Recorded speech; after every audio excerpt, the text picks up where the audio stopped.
Hello Aquarius, this is your March 2016 horoscope with me, Lada from Astrolada.com, and this is for anyone who has their ascendant, sun or moon in Aquarius. You can check your ascendant, sun, moon from my birth chart calculator. There is a planetary detail table. You can see the sign of all the planets, but the sun, moon, and ascendant are the three pivotal ones. So what happens in March? It's time for eclipses. And when eclipses come, certain shifts and changes happen in one's life. And for you, Aquarius, the eclipse for us, I'm Aquarius ascendant, it's happening in our second house. The first eclipse is a solar one. And solar eclipses are about new beginnings. Because the sun and moon join together.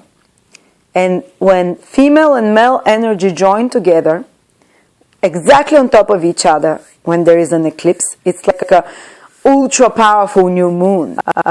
So the solar eclipses are new beginnings. Something new is being created. And for us Aquarius, it's to do with our resources. It's to do with our finances. It's to do with material assets. So what it can mean is that you're starting like a new era. And it's not only in March it's going to be active. March can be like the peak moment, but maybe you started feeling it a few months before, because the solar eclipse has impact almost on the whole year. A few months before and a few months after the solar eclipse. So you might realize that you might get ideas about how to have more financial security, for example. You might get new money-making ideas. Or you might get a new idea how to take care of your finances or take care of your possessions and resources in some way. Or maybe some new investment that you want to do. And these might not immediately give results because solar eclipses are about new beginnings. It might take some time for this to blossom and to give fruits. But at the same time, now is time for action, for taking stock of such ideas, maybe starting first steps in that direction. And sometimes it can be triggered by a crisis, especially if a person is kind of resilient, not trying to hold on to the old things in their life. And for us Aquarius, particularly old possessions, old things that gives us security, things that makes us feel stable and secure, but that are outdated for us. Maybe a mode of creating money, or maybe a mode of how do we feel secure overall? What possessions make us feel secure? What makes us feel supported? And if you're resisting a lot, then the solar eclipse can bring it through a crisis, some kind of like big expense or some kind of a financial loss or something that destabilizes your financial situation, so you can start thinking of new ways because you see some are outdated. And in order for something new to grow, you need to make space for it. And you need to remove some old ways or it's very good time, for example, to do a cleansing of your wardrobe. If you want to have better new possessions, throw out or give away, donate some of your old clothes, some of your old possessions, furniture, whatever. This is great for us Aquarius in March to do. Even you can do it in February as well, because the eclipse is already active from the second part of February. So do that to make space for something new. Prepare. So after that, when the eclipse happens over the next few months, you make space for new possessions, for new stability that comes from a different way. For example, if you've been working some job as well that you really don't like, but you're working just for the money and it's not emotionally satisfying or something, you might have to make space right now and to find a new source of income that is more constructive in the long run, that will be more satisfying in the long run. It can be also yes, so that's overall. Second house is all those material, tangible things. And if you want new such possessions, new such material, tangible things, new sources of income, now is the time around on the 8th of March. Make your visualization, make a prayer, write down the ideas that come to you, because this is when you're going to be fructified around that time, maybe before a month or after, but on the day itself, write down your financial goals, your material goals for years ahead. Because eclipses happen in your finance, in the second house once, 2-3 times for about a year and a half, and then they don't come for another 9 years. such eclipses. And the eclipses is when you can really change something. And for example, I'm working on a new project and hoping to launch it, which hopefully will be my source of income if I happen to have a family, so I don't have to work 12 hours a day. So to give me a bit more financial security. You know, I'm giving you an example how it's manifesting in my life, but it might surprise me in a different way as well. You know. Okay, so that's the first eclipse. New opportunities, new beginnings in regards to stability, more on the material level than anything else, and anything that makes you feel secure. New ideas there, but might be induced by some losses, so you can make space for the new. If there are those losses, don't be sad about them. You know. Okay, then the next eclipse is the lunar eclipse, which is happening in our 9th house, Aquarius. It's happening in Libra. Libra is our 9th house of belief systems, and lunar eclipse is a completion. While the solar eclipse is a new beginning, the lunar eclipse is a full moon. So something has borne full fruit. You see the results of your actions reflected, just like the moon reflects the light of the sun. The sun symbolizes our will, our efforts, our personal creative intelligence. So it's kind of the moon when it's full, and when it's eclipsed, it will reflect. It will give bare fruits of our actions, especially because it's such a powerful full moon, which means it's an eclipse, a lunar eclipse. You know, the sun and moon are exactly opposite each other.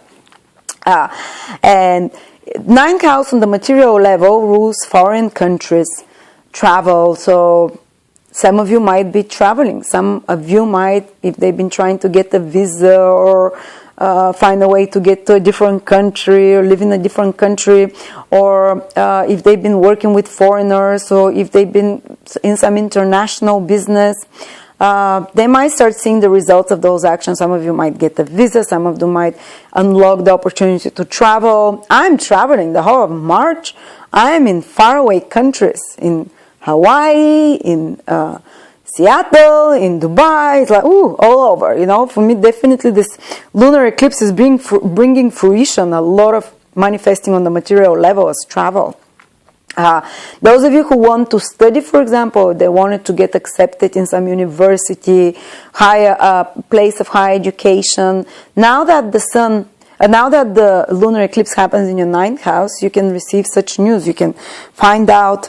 You can basically get scholarship, or be accepted in some place of higher education, of study, because 9th house rules those things. Or if you've been trying to relocate to another country as well, it can happen as well.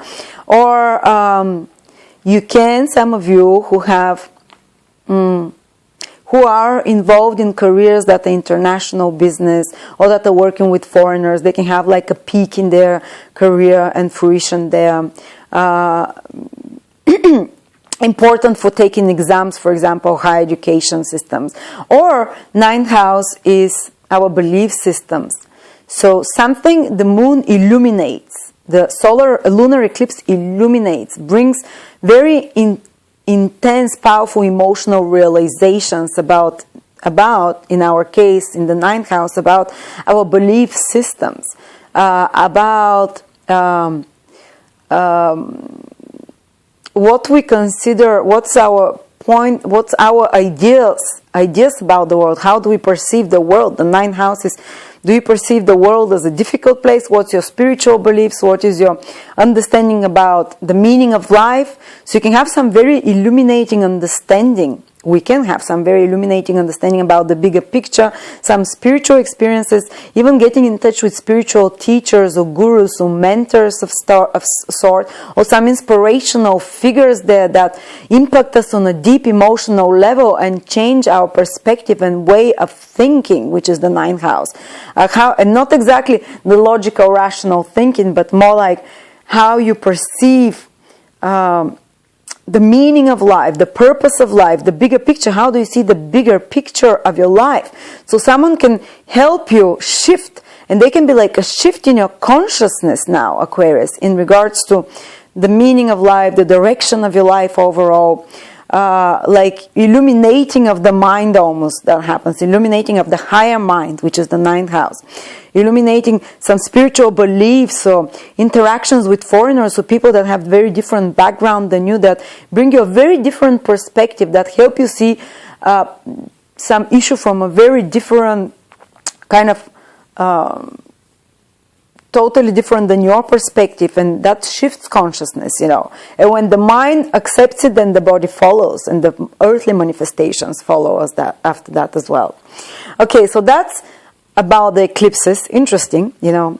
One is very spiritual eclipse that shifts our consciousness, makes us see things from a bigger perspective, and have a complete spiritual, bigger understanding about the world, fulfillment in regards to ninth house matters, travel, foreign, the higher perspective, foreign countries. And the second one is financial. And again, this can be triggered by some mini crisis. Sometimes, you know, this is how consciousness changes. This is how the energies is shifted, and through you know, so you'll get new financial ideas, and maybe possibly something about your consciousness, about how you perceive reality, which is the ninth house. What you consider meaningful will also, that becomes very clear for you with this lunar eclipse there, will also bring those new ideas and shift in how you make money, and shift in how you attract resources, and how capable of attracting resources and new sources of such financial increase that you attract through this shifting of the higher mind that happens. Okay, so that's overall what's happening, you know, for us, Aquarius.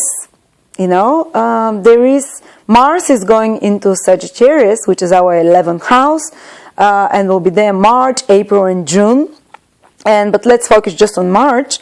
Mars is the planet of energy. It energizes us, whatever it is, and it's going to be in our house of friendship.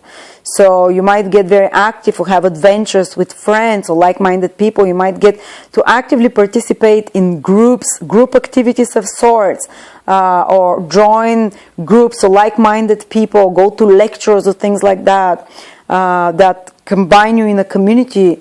Or you can be more active with such people, but on the more negative level, it can create some tension with friends, a bit more tense situation with people you call friends or in your social circle. But also Mars is the planet of breakthroughs, so they can be over the next 3 months as some kind of a big shift in your friendships, in your social circle, and your long-term goals. But I'm going to talk more in depth about Mars going retrograde in our 11th house in the April videos. You can tune in the April videos. I'll post them at the beginning of March, and I'll speak mostly about Mars retrograde in our 11th house and how this is going to change our lives in what possible ways. Otherwise, you're welcome to check my new website, Astrolada.com. It's the same website, but it's new vision. It's going to come online on the 17th of February. It's going to be super chic, easier to use, with new and old modules, but much more, you know, much more modern. And I also have a friend of mine has translated Astrolada into Spanish. She runs it, it's different, but she has Spanish astrologers there that she's looked from all over the Spanish-speaking world, Spanish astrologers and psychics. So if you need a consultation in Spanish or astrology reports in Spanish, you can check that website as well. So thank you very much.